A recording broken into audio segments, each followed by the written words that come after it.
Hi. Okay, so this is very different from most of my videos. We're going to talk about the climate refugee situation in the Polynesian Islands. So basically, my roommate is a advocate for going to these Polynesian islands like the Maldives, Tonga, Fiji, and what happens is because of the climate problem that we're having, and the ice caps are melting, the sea levels are rising. And a lot of these people that live on these islands are basically going to be homeless because the islands are going to sink. They're not going to exist. And the Maldives is probably going to be one of the first ones. So if you are thinking about visiting any of these places for vacation, I definitely recommend going soon, because I've been told that the Maldives in the next 10 years will not exist. But aside from that, we have Tonga, Fiji, and a bunch of these other smaller islands that at some point there will be climate refugees. Now, what that means is these people are not going to have anywhere to go. Their island and their country will no longer exist, and they're going to need to go somewhere. So the reason I'm making this video is that I'm hoping that it reaches people, and that if there's anything that you guys can do based on what I'm going to say, either contact me or just do it. I don't need the credit. I don't need the fame. I just want these people to be okay. So basically, imagine living on an island your whole life. You own the land. Generation after generation, it's been your land. And now your island isn't going to exist. Now, the only vocation that you have is something that survives on the island. So, I don't know, basket weaving, creating different things that are specific to your culture for that island. Now, you're not going to have a home anymore. You're going to go to a country, I don't know what country yet, where your skills are not employable and you can't pay your rent because you don't have any skills and you don't have a job and you don't have a home. What's going to happen to these people? That's what I'm here to do. That's what I'm trying to figure out. The solution that I came up with was we have tons of vacant land. So even if we created a fund where people could send their money, we could buy this land, give it to these people, then they can build their own homes and survive there. We can train them to then have employable skills or something that they do specifically that there is a demand for, so that they can create an income to help pay for the property taxes, the maintenance of their homes, and any supplies they may need to survive, right? Theoretically, that sounds beautiful. Two problems. Which countries are going to take them? So now the question is talking to different governments to let them know, like, okay, well, we have thousands of, these climate refugees. Can we put them in your country? Can you make them a citizen? But they have no employable skills. Some of them will, but some of them won't. And they have nowhere to live, so we need to find a place for them to live. Changing their currency, which is going to be meaningless. Think about it. Your island doesn't exist.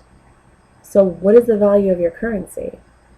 And who's going to change that currency to their currency? Because there really is no exchange. Because if you change, let's say, I don't know, a Tongan dollar for a British pound, the British really aren't getting anything because that Tongan dollar has no value. Now, yes, it is backed up by gold, but that's the government's money. So what's going to happen to the assets that the person, I guess, owns now? Is the government going to then give them that amount in gold and then they can go and exchange it for something like really, like, you know what I mean? And this is something that we don't think about. Like, our whole structure is based on that too. We're based on the dollar. So what happens if something happens to America? What is that dollar worth? And these are things that we should be contemplating at all times. So now my question is, their money is going to be useless. They have nowhere to live, and they're no longer citizens of any country. What are we going to do with these people? There's thousands of people, probably tens of thousands or more, hundreds of thousands of people that we're going to have to figure out what to do with. So my solution is buy the land, talk to the government to allow a certain number of people to come in, families, in total families, give them the land, maybe some property, because think about it, banks have a lot of vacant property. There are more vacant homes in America than there are homeless people, but we refuse to put the homeless people in there because we're not making money off of them. So how about turning some of these vacant homes into affordable housing, or donating it to these refugees, and seeing if the government will then write it off so that they can help these people. These are my solutions. I'm not saying this is what's going to work, but this is the only thing that I can come up with. If you guys have any other solutions, if there's anything that we can do to create a fund or an organization that can help these people, please, I'm all ears. Why do I care? I don't know, I just care about everybody. Everybody. Never let a person live on the street if I can help it. Like, I just have a place in my heart for all humankind. So when I heard about this, it broke my heart, because I thought to myself, how would I feel if I lived somewhere my whole life and everything's cool? Like, you're on an island, you have that island culture, everyone's happy, and then all of a sudden your home is not going to be your home anymore. And the freedom that you had because it was your land is not going to be there anymore, because it's not your land anymore. It doesn't exist. So now you have to go to a foreign country, pay rent, which you've never had to pay before, learn a new skill to pay the rent, and then submerge yourself into a completely different culture that has no relation whatsoever to your culture. Think about that. Let me school you. Think about that. So this is what's going on in the world. Well, we're sitting here, I don't know, watching music videos, watching YouTube videos on Facebook.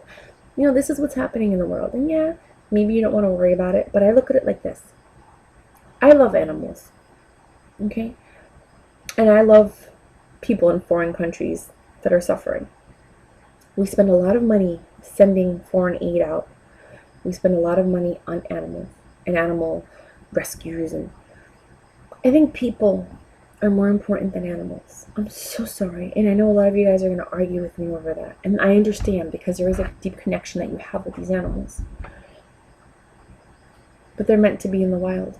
They're meant to be out there, and I know they're domesticated, and I know that there's a place for them, but I would rather take that money and put it towards helping people. And if you don't want to do that, I understand.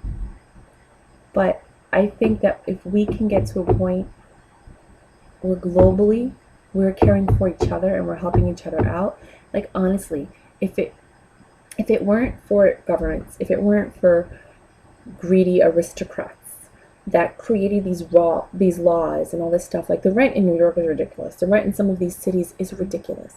Now think about what life would be like if you didn't have to pay rent. Imagine all the disposable income that you would have. Yeah, you would have to pay for water, electricity, and stuff like that. But if rent wasn't as crazy as it was, how much more money would we have to help other people? How much more money would we have to spread throughout the world to help each other, to help mankind, to make sure that nobody's in poverty?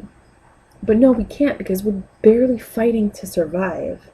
Now, I'm not saying that there's anything that we can do right now, but if you're fully aware of this, and you're paying attention to what's going on in your community, and you're paying attention to what's going on in your state, you might be able to get together and change some things, and change some laws, and figure things out. If there are people that have lots of vacant land, and you don't know what to do with it, and you're not planning on doing anything with it, and you want to donate it, maybe, it would be awesome to, I would like to start an organization that would be able to collect land, or vacant homes, or abandoned buildings. I know Detroit is full of abandoned buildings because it's an abandoned city, and make these places available for these climate refugees. If it's not in North America, Central America, because that's more similar to what they're used to. If we can find governments in Central America that will allow these people to come in, where we can buy these plots of land and give these people a chance to survive, I think that would be a wonderful thing to accomplish in this lifetime. I think that's something that I would be proud to look back on my life and be like, wow, we created a movement, and we did something that helped cultures survive, Because if you spread them out, they're going to lose everything that they've built for the last 100,000 years. You don't want them to lose their culture. So, I value stuff like that. Everybody's different. But I just wanted to let you guys know what's going on in the world, because sometimes we forget when we're in America that, you know, there are other parts of the world and there are things going on there that are relevant. And if we don't help people like like literally, it's not like they're starving or anything. It's just their home isn't going to exist. Then what's going to happen when we need help? You know, there's a poem, I'll see if I can find it, that says, you know, when they came for these people, I didn't say anything. When they came for these people, I didn't say anything. When they came for these people, I didn't say anything. And then when they came for me, there was nobody there to speak up for me. So that's something that we should think about. But I wanted to share that with you guys. Open your mind. And then if you do know somebody that is familiar with this, or a group of people that can help by creating a movement, or can help with anything that I mentioned in this video, please contact me. Myra, Mayra, at freemyvision.com. That's M as in Michael, Ayra at freemyvision.com.